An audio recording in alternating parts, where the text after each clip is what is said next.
জয় Hind friend. আজকে বাড়ির মধ্যে তরমুজ গাছ আমরা কিভাবে লাগাবো এবং ভালো করে ফলন তৈরি করব, তো আমরা সেই পদ্ধতি জানবো। তো বন্ধুরা দেখা যাক। এবং আজকে তরমুজের পদ্ধতি, তো প্রথমে কি করব, তরমুজের বীজ নিয়ে আসবো। বীজটাকে জলে ভেজে দেবো কিছু সময়। আমরা সবাই জানি তরমুজ একটা সুস্বাদু খাবার এবং সবাই তরমুজ খেতে কতই না ভালোবাসি। তার জন্য আমরা কি করব, তরমুজটা যে জলে ভিজিয়ে রাখলাম 4 ঘন্টা মতন ভিজিয়ে রাখলাম, যেমন তরমুজের বীজটা হালকা কাঁচা হয়ে যায় এবং ভিজে যে শক্ত ভাব থাকে সেটা নরম হয়ে যায়। তারপরে কিছুক্ষণ পর টিস্যু পেপারের ওপর ওটাকে তুলে নেব এবং একটা একটা করে বিছিয়ে রাখবো, যেমন উপরে জলটা আছে সে জলটা শুষে নেয় ওই টিস্যু পেপারে। তাহলে তোমরা দেখতেই পাচ্ছ আমি সব যত বীজ আছে বীজগুলোকে আমি ভালো করে টিস্যু পেপার দিয়ে একটু মুছে হালকা শুকনো ভাব করে নিলাম। কারণ যদি ভিজা থাকে বা জল ধরে নেয় তো বীজটা আমার পচে যাওয়ার সম্ভাবনা আছে। তার জন্য না পচে সেই ব্যবস্থা করলাম আমরা। তাহলে তোমরা দেখতেই পাচ্ছ বীজগুলো হালকা শুকনো ভাব হয়ে গেল। তাহলে শুকনো ভাব যখন হয়ে গেল এবং শুকনো ভাব হওয়ার পর ওই ভিতর থেকে একটা গ্যাঁজ বার হলো এবং গ্যাঁজটা এবার বীজ রোপণ করব। এবার তার জন্য মাটি ভরার জন্য একটা কাপ জোগাড় করলাম এবং কাপে কিছু মাটি ভরলাম এবং মাটি ভরার পর কাপের মাঝখানটায় কিছু বীজ রেখে দিলাম এবং প্রত্যেকটা কাপে কিছু করে বীজ রোপণ করে দিলাম। তারপরে উপরে জল দিয়ে দিলাম এবং জল দিয়ে পুরোটা কাপের উপরটা ভেজা ভেজা ভাব হয়ে গেল। যেমন ভাব হয়ে গেল সেরকমই আমি একটা স্থান প্রস্তুত করলাম বীজগুলোকে রাখার জন্য, যেমন ওখান থেকে গাছটা বেরিয়ে সোজা উপর দিকে উঠতে পারে। তার জন্য একটা আমরা কার্টুন নিলাম। আমাদের বাড়িতে কি থাকে, ভাঙা কার্টুনগুলো ভেঙে যায়, আমরা সেগুলো ব্যবহার করতে পারি না ঠিক মতো। তো কার্টুনগুলোকে বিছিয়ে নিলাম। বিছানোর পর যে বস্তা থাকে, বাড়িতে বস্তা কাটা থাকে অনেকগুলো, বস্তা কাটা দিয়ে টপটাকে যেমন ভেঙেছে তো মাটি যেমন বাইরে দিকে না চলে যায় তার জন্য টপটাকে বস্তা দিয়ে ঘেরে নিলাম। ঘেরে নেওয়ার পর কিছু কিছু করে জৈব সার মিশিয়ে মাটি প্রস্তুত করেছিলাম আমি এবং সেই মাটিগুলোকে আমি আমার ক্যারেটের মধ্যে দিয়ে ভরে রেখে দিলাম। এবার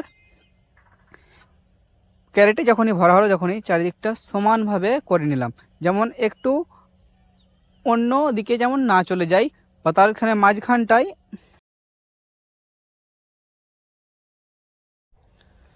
জয়েন্ট ফ্রেন্ড। তাহলে এবার একটা বোতল কাটলাম, বোতল কাটাটা দুই সাইডের মাঝ বরাবর পুঁতে দিলাম, কারণ ওখানটায় জৈব সার আমরা দেব। তাহলে চারি সাইডটা সমান করে ঠিক করে নিলাম, যেমন দুই সাইডে ঠিক উঁচু নিচু না হয়, জল দেওয়ার পর যেমন উঁচু নিচুভাবে না ভাব হয়, তার জন্য আমরা সমানভাবে দুটো খাল কেটে নিলাম। যেমন দুই সাইডে আমরা কি করব, এবার দুটো গাছ রোপণ করব। আমার চারা প্রায় হয়ে এসছে, তার জন্য আমি ছোট যে কাপ থেকে চারাগুলো বার করে নিলাম। চারাগুলো বার করার পর আমি কি করব, এবার আমি ওই ক্যারেটের মধ্যে সাইড বরাবর যেটা কেটে জায়গা তৈরি করেছিলাম সেখানটায় আমি কি করব, এবার ওটা রোপণ করে দিলাম। ঠিক একই রকমভাবে সবগুলোতে দুটোতে রোপণ করা হলো। এটা রোপণ করার পর ঠিক তার পরেরটায় রোপণ করব। এরকমভাবে আমি সবগুলোকে প্রায় রোপণ করলাম, একটা দুটো করে প্রায় সবগুলো রোপণ করা হয়ে গেল। আমার রোপণের কাজ চলছে এখন, এখন তোমরা দেখতেই পাচ্ছ। তো দর্শক বন্ধুরা, তোমরা যারা এইরকমভাবে চাষ করতে চাও তোমরা আমার চ্যানেলে লাইক অ্যান্ড সাবস্ক্রাইব করে দিয়ে যাও, একটু উৎসাহ করে দাও। তোমাদেরকে আরও ভালো ভালো ভিডিও বানানোর জন্য আমি উৎসাহিত হব এবং তোমাদের জন্য আরও ভালো ভালো ভিডিও কালেকশান করে পদ্ধতি সহ তোমাদেরকে বলার চেষ্টা করব। এরপরে কি করব, জৈব সার আমাদের বাড়িতে সমস্ত ফল নিয়ে আসি বা যেমন শাকসবজি নিয়ে আসি, সেগুলো পচে যায়। পচে যাওয়ার পর আমরা কি ফেলে দিই, কিন্তু এখন থেকে আর ফেলবো না। সেগুলোকে আমরা একটা কোটোতে বা একটা ডিব্বিতে জমিয়ে রাখবো। তারপর যখন আমরা গাছ লাগাবো ঠিক ওর মাঝখানটায় এরকম করে একটা বোতল দিয়ে আমরা ওখানে ভরে দিব। ভরে দেওয়ার পর দুই সাইডে ঢেকে দিব। আর কিছু সময় পর ওইখানটায় ওই জৈব সার আমি দিয়েছি ওর উপরে জল দেব। জল থেকে সারের মতো রূপান্তরিত হয়ে গাছের গোড়ায় চলে যাবে। এরপরে কি করব, গাছটা হয়তো বেড়ে উঠবে। বেড়ে ওঠার জন্য দুই সাইডে আমরা দুটো খুঁটি পুঁতে দড়ি বাঁধলাম। দড়ি বাঁধার পর আস্তে আস্তে গাছগুলো যখন বেড়ে উঠছিল তখন বেড়ে ওঠার সঙ্গে সঙ্গে ওতে 7 দিন পর গাছের ডোগায় করে বেঁধে দিলাম। যেমন বেঁধে দেওয়ার পর কী হবে, গাছটা সোজা ওপর দিকে হয়ে উঠবে। কারণ তরমুজের গাছ তো লতা পাতা হয়, তার জন্য লতা পাতা হওয়ার জন্য যেমন ছড়িয়ে ছিটে না থাকে, তার জন্য আমরা ডালগুলোকে বেঁধে দেবো যেমন সোজা ওপর দিকে যায়। তাহলে আস্তে আস্তে আস্তে গাছগুলো বেড়ে উঠছে এবং উপর দিকে চলে যাচ্ছে। তোমরা দেখতেই পাচ্ছ গাছগুলো। কিন্তু কী করতে হবে, উপর দিকে ওঠার জন্য গোড়াতে যেসব ডালপালাগুলো থাকে সেগুলোকে আমরা কেটে দেব। যেমন তার জন্য উপরে উঠতে যেমন সোজাসুজি সাহায্য হয়, মানে সোজা করে উঠে যায় ও নিচে লতা পড়ে না থাকে। এর কি হয়, আমরা ডাল কাটার সময় নিচে লতাগুলো কাটি না, তার জন্য গাছটা নিচের দিকেই পড়ে যায়, ওপর দিকে বাড়তে পারে না।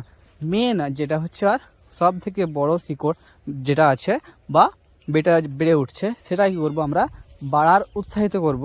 আর ছোটো যে নিচেগুলো যেগুলো আছে সেগুলো আমরা কেটে ফেলে দেবো।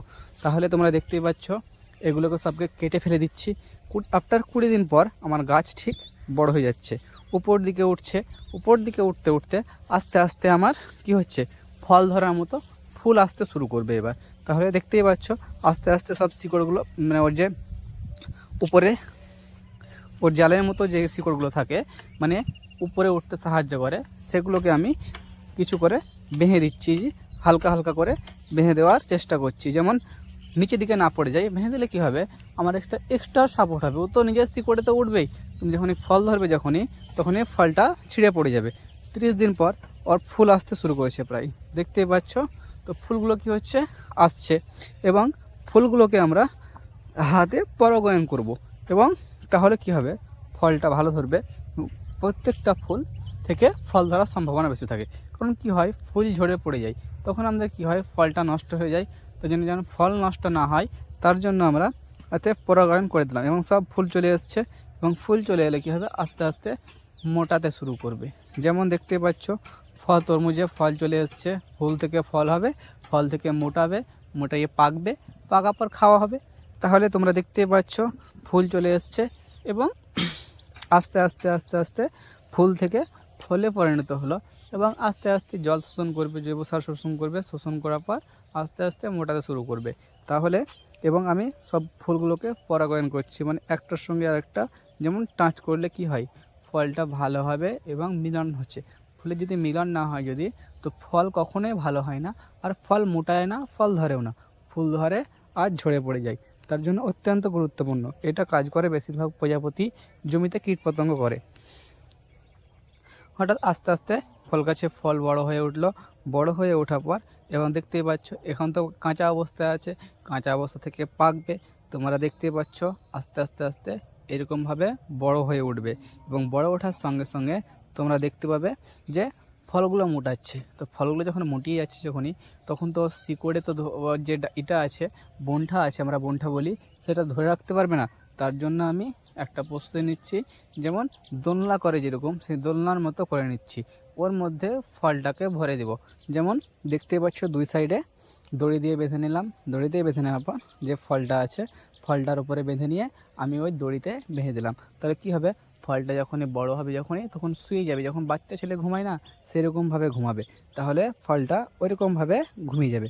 আস্তে আস্তে সব যতগুলো ফল ধরেছিল আমি সব ফলগুলোকে ওইরকমভাবে বেঁধে দিলাম। তাহলে বেঁধে দেওয়ার পর ফলটা মোটাতে শুরু করবে। ফলটা মোটালে কি হবে, ঝুলে নিচে পড়ে যাবে না বা ছিঁড়ে যাবে না, কাঁচা অবস্থায় ফলটা নষ্ট হবে না, সঠিকভাবে পাকার প্রস্তুতি হবে। তাহলে দেখতেই পাচ্ছ আমি নিচে এবার তো কী হবে, জৈব সারের ব্যবস্থা করছি, যেগুলো আমার বাড়িতে আরও এক্সট্রা জমা হয়েছিল সেগুলোকে তোমরা ভরে দিতে পারো ওই জৈব সারে। তাহলে আফটার 60 দিন পর প্রায় ফল মানে মোটা হয়ে গেছে, কিন্তু খাওয়া অবস্থা এখনও হয়নি। কারণ এখন প্রায় মোটা হয়ে গেলে কিন্তু হয় না, মোটার সঙ্গে ধ্যান রাখতে হবে যেমন পেকে গেছে কি না। পাকলে একটু হালকা ভাব হয়, লাল টাইপের একটু সাদা টাইপের ভাব হয়, কিন্তু সব তরমুজ না, কিছু কিছু তরমুজ হয়। তাহলে দেখতেই পাচ্ছ, এবং তরমুজের শেষ অবস্থা চলে আসছে। আফটার 75 দিন পর তরমুজ কিন্তু খাওয়ার অবস্থা চলে এসছে। এবার কিন্তু তোমরা তরমুজটা খাওয়ার সুস্বাদু হয়ে গেছে। প্রথমেই দেখে